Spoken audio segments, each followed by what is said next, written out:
Petit farceur, comment grossir avec le fenugrec? Hello, moi c'est Wivine, je suis herboriste. Après 12 ans passés derrière mon comptoir d'herboristerie, j'ai créé mon académie pour t'apprendre les plantes médicinales, toujours avec l'accord de ton médecin. J'ai créé ces podcasts pour te rendre plus heureux et en meilleure santé physique et mentale.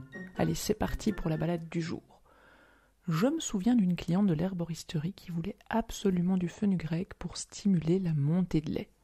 Quand je lui ai dit qu'il faisait aussi grossir, elle a changé d'avis. C'était trop marrant. Ce brillant fenugrec est un glouton qui dévalise le frigo. Quand il se ramène, il faut faire les emplettes rapidement car il ouvre l'appétit. Et il fait donc potentiellement grossir. Tu ne trouves pas que c'est bon à savoir ? Il serait parfait aussi si tu voulais t'embellir, donc en étant plus rebondi, d'autant plus si tu es fatigué, que tu veux diminuer ton mauvais cholestérol, ton sucre dans le sang et augmenter ta masse musculaire, voire avoir une meilleure montée de lait comme je l'ai dit.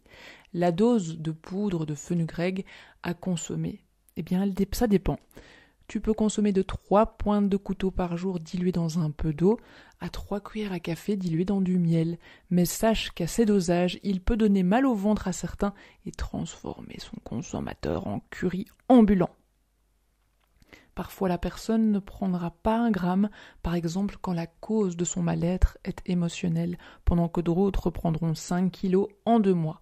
Comme ça a été mon cas en 2008, quand j'avais perdu du poids suite à l'ouverture de mon herboristerie, j'avais été tellement impliquée dans les préparatifs que j'avais perdu du poids sans même m'en apercevoir. Et c'est une pesée pour définir la longueur de mes skis au sport d'hiver qui m'a alertée alors. Je pesais 54 kilos pour 1,75 m.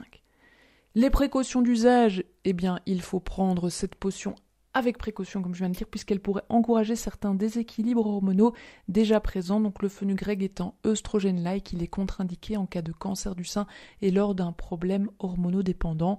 En d'autres mots, c'est bien d'augmenter le volume de sa poitrine, mais pas à n'importe quel prix. Est-ce que tu vois ce que je veux dire ? Voilà.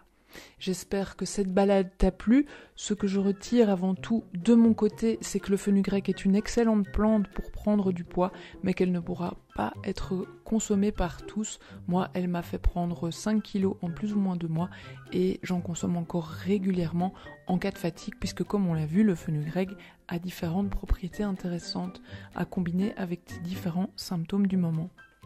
Laisse-moi un petit mot en commentaire si ce podcast t'a fait du bien.